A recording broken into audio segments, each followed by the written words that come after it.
dire que cette conférence de presse sera axée sur 2 points. Donc, il y a un premier point, et c'est celui qui me tient le plus à cœur. C'est le point qui concerne la mairie de Dakar. Et ensuite, je terminerai cette conférence de presse par une question d'actualité. Alors, j'ai pris sur moi de convier la presse à cet échange, surtout échanger avec le peuple de Dakar. J'ai été absent pendant quelques semaines et je suis rentré à Dakar hier. Nous nous apprêtons à voter le budget de la ville de Dakar pour l'année 2024 et je suis au regret de constater qu'après avoir déshabillé la ville de Dakar, comme vous le savez aujourd'hui, Dakar est peut-être l'une des seules villes capitales au monde qui s'apprête à ne plus avoir de port, étant une ville portuaire, qui s'apprête aujourd'hui, après avoir été déshabillé d'un stade, d'un aéroport, et je peux continuer à en citer, après avoir été privé d'un emprunt obligataire. Aujourd'hui, on a décidé aujourd'hui de dépouiller Dakar, après avoir déshabillé Dakar. Comme vous le savez, le budget de la ville de Dakar n'est qu'une prévision budgétaire en recettes et en dépenses.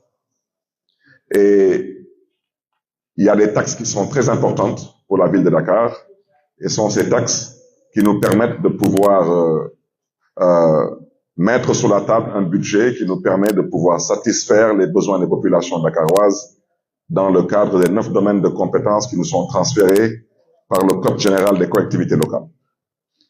Grande fut ma surprise de voir que pour l'année 2024,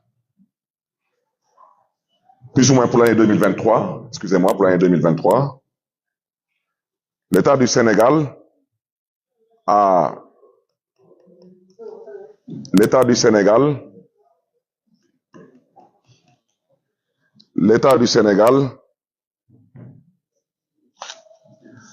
a décidé, comme je l'ai dit tantôt, de dépouiller la ville de Dakar à travers une taxe qu'on appelle la CELVA. La CELVA, c'est la contribution économique locale valeur ajoutée.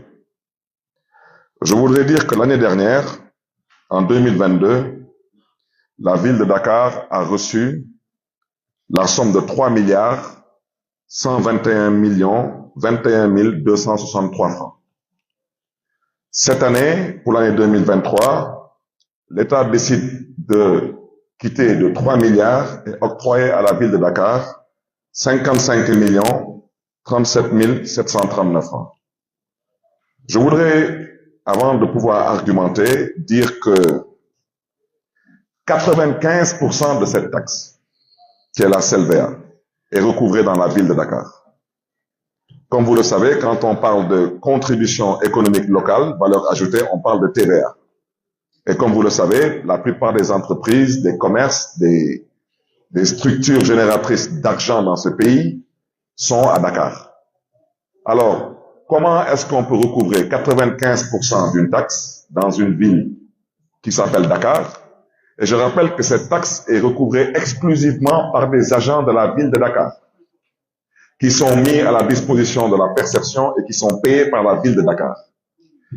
Comment on peut accepter l'année dernière qu'on nous donne 3 milliards 121 millions 21 263 francs et que cette année, nous dégringolons à 55 millions 37 739 francs. Ce n'est même plus une volonté de vouloir asphyxier Dakar. Ça devient un sabotage. Je tiens à dénoncer cet état de fait. Je m'excuse de la qualité du son, mais il y a un problème ici. Quelqu'un doit régler ce son.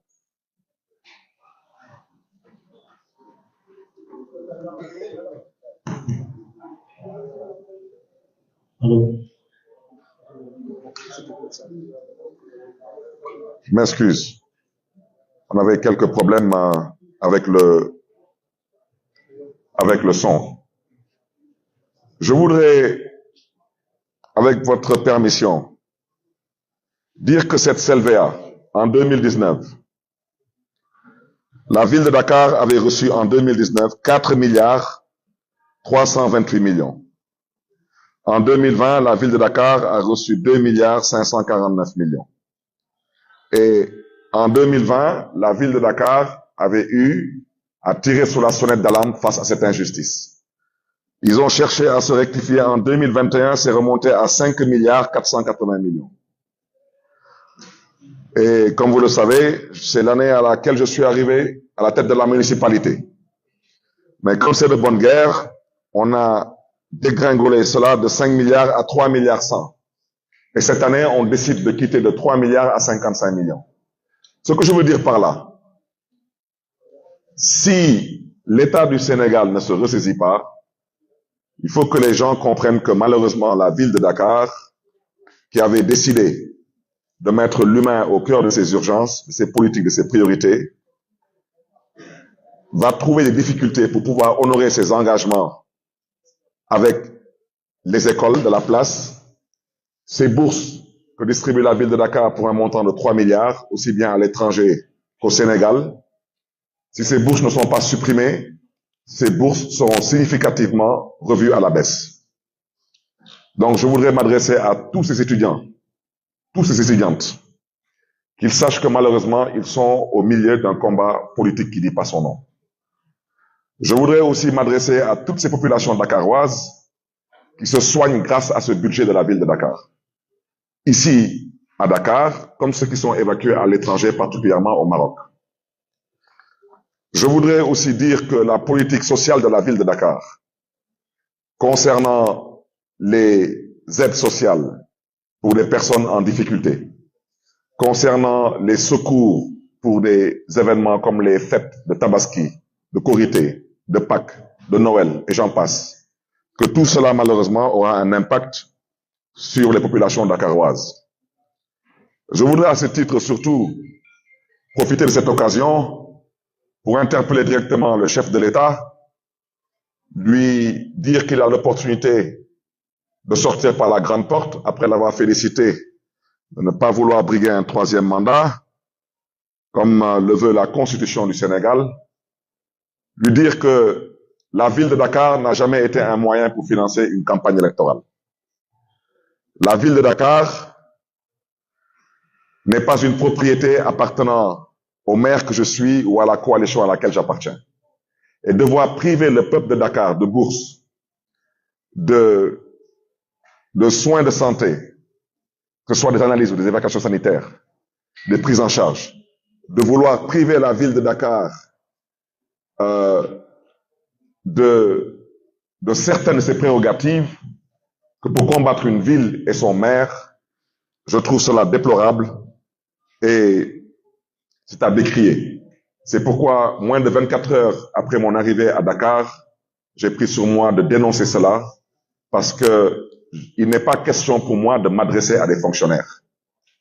Ce qui s'est passé là n'a rien à voir avec des fonctionnaires. Je le répète et je le rappelle au besoin. Il y a 606 collectivités territoriales au Sénégal. La ville de Dakar est la seule collectivité territoriale qui est citée dans la Constitution du Sénégal comme étant la capitale du Sénégal. Donc, si nous voulons construire ce pays, on ne peut pas construire ce pays sans construire Dakar. On ne peut pas vouloir construire ce pays et vouloir dépouiller Dakar. On ne peut pas vouloir construire ce pays et vouloir déshabiller Dakar.